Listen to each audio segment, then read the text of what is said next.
The time is 6:15. Here is the news, edited by Anjana Goda, read by Victor Raj. Here are the headlines of the local news. The President calls to make Sri Lanka a leading global player in digital marketing industry. Head of State to decide on time frame to reactivate rail project with Japan. The Prime Minister says all the government officers should consist of officers who possess the skill to translation. The government decides to provide funding for maize farmers.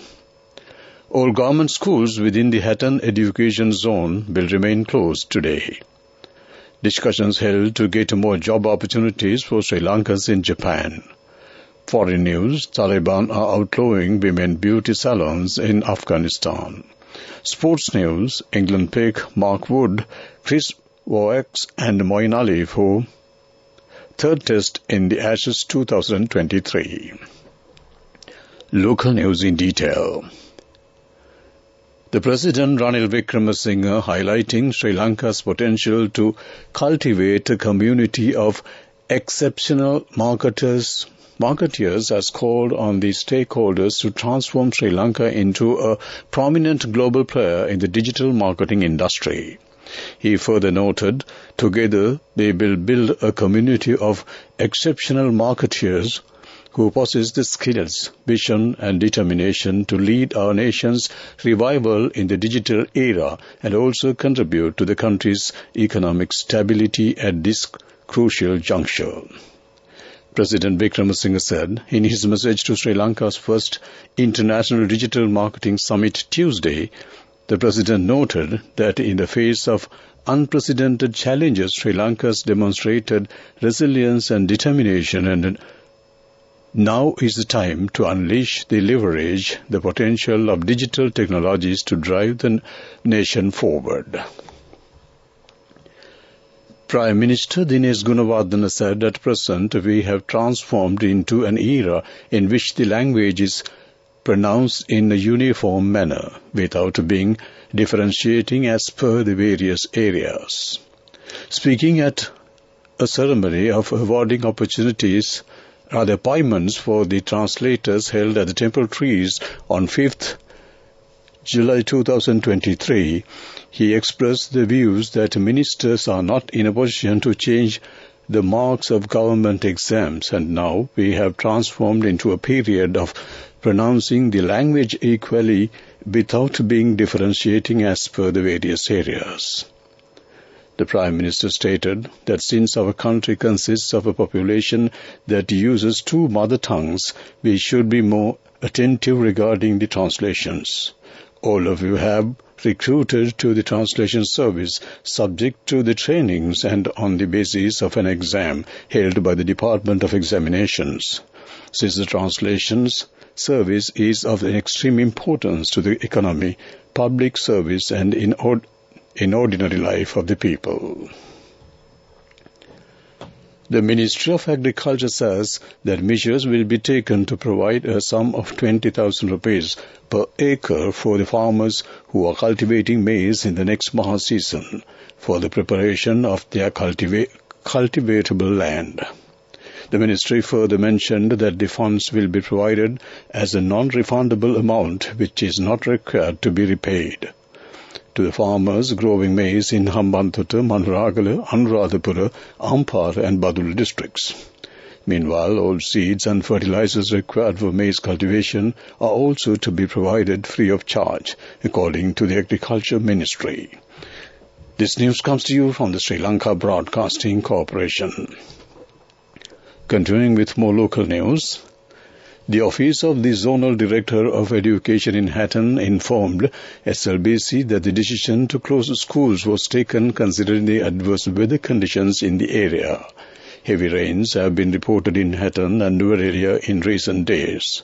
According to the Department of Meteorology, the prevailing showery conditions in the southeastern part of the country will continue in the next few days.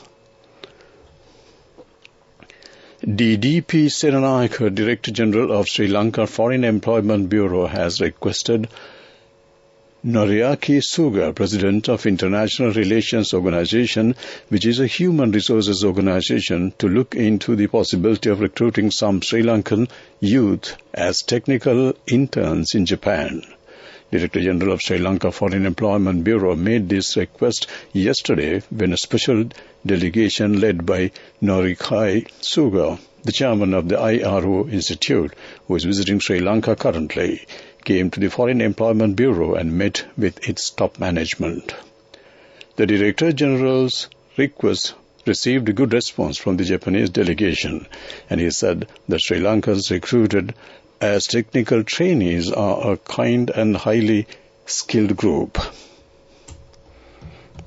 That ends local news.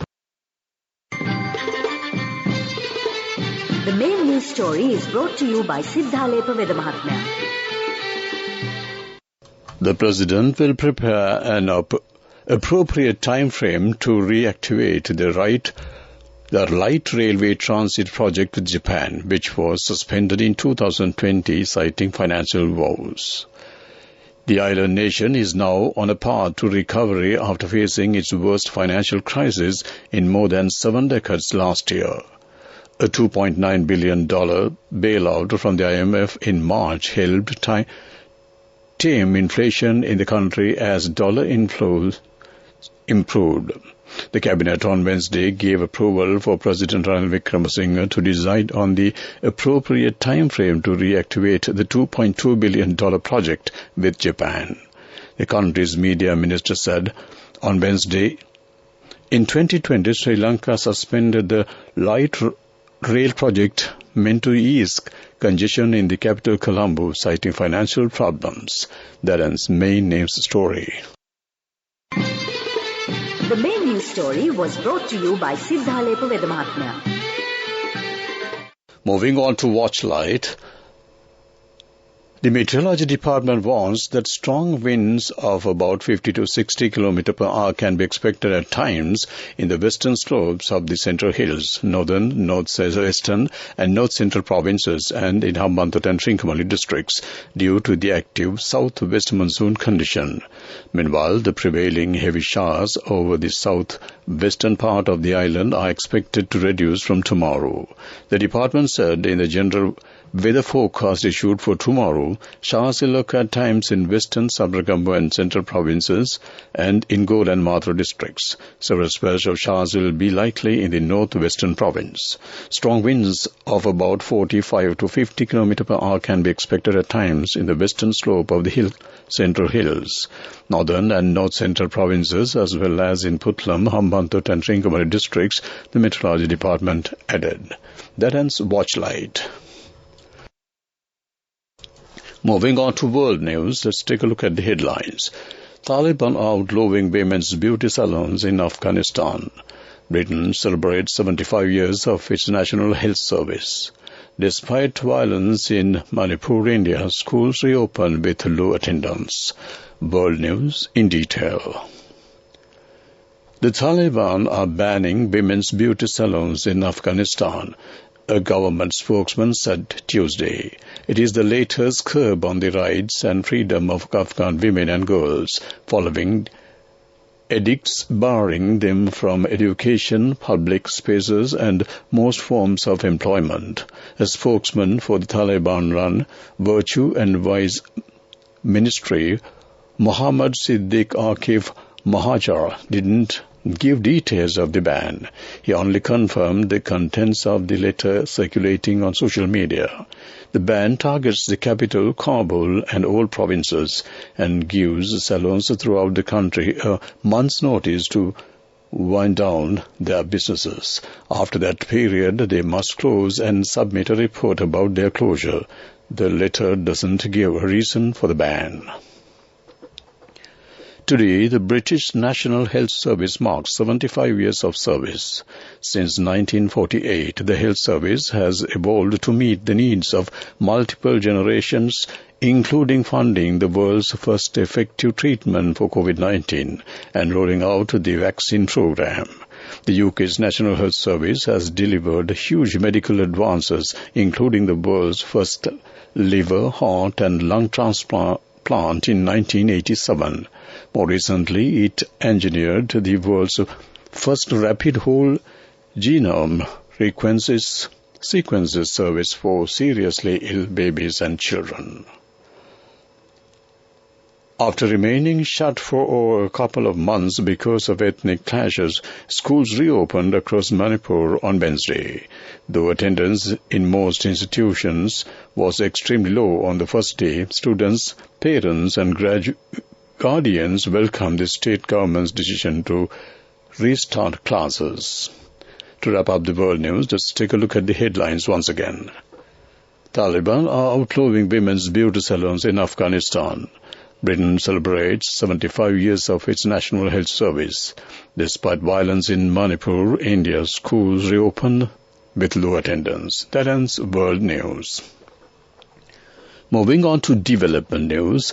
Under the concessional loan scheme of the French government, the Livestock Development Division of the Ministry of Agriculture plans to establish 6 small-scale milk processing factories, and the first of these was opened today at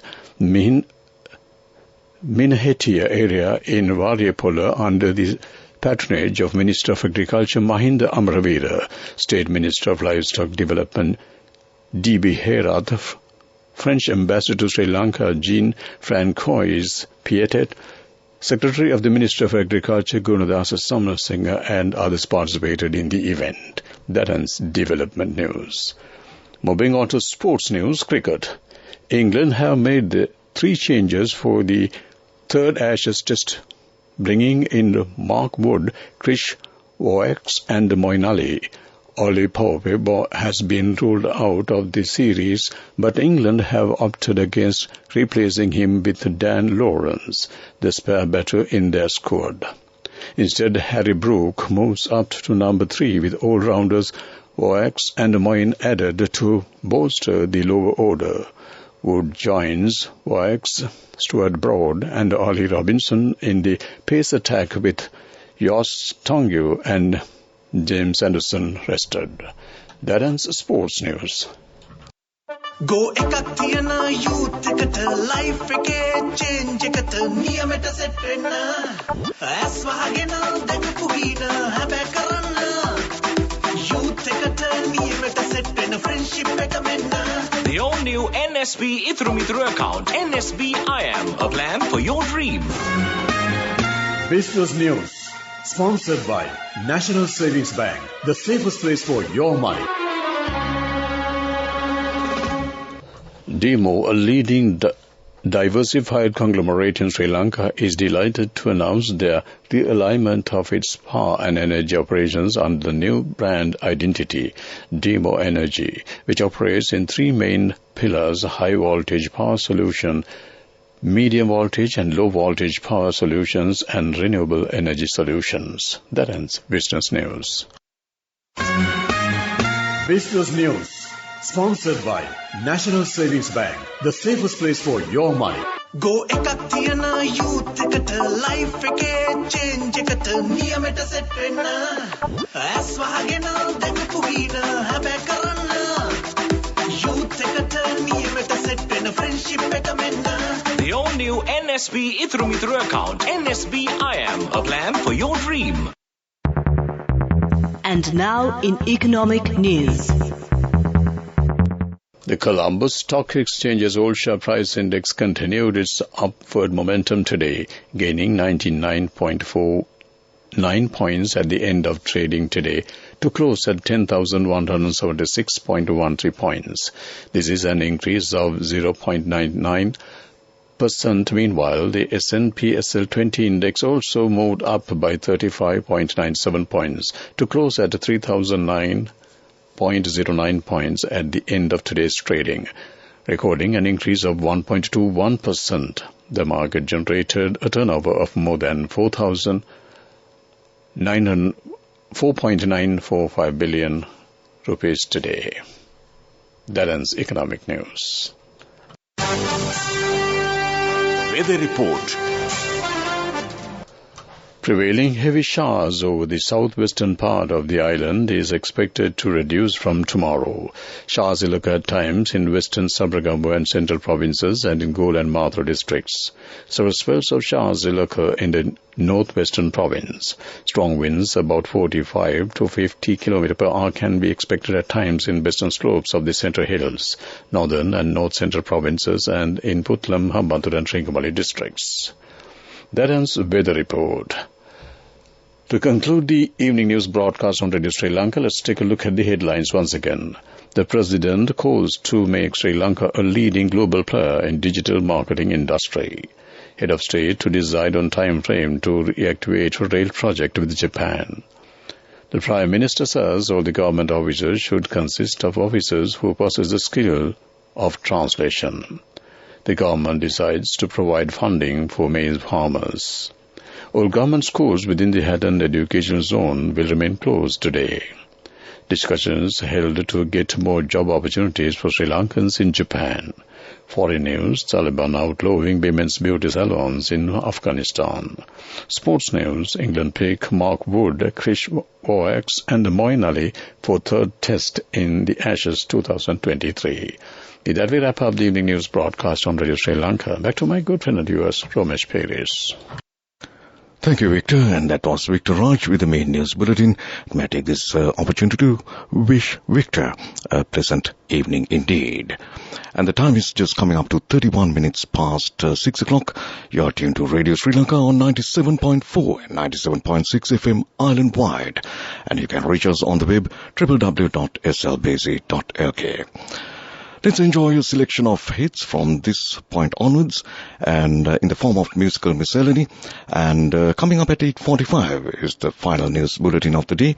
And at 9 p.m. it's time for Family Choice, where you can reach us on our hotline 2694316. That is 2694316 to get your requests and dedications on air. I'm Ramesh and I'll be with you till end of transmission.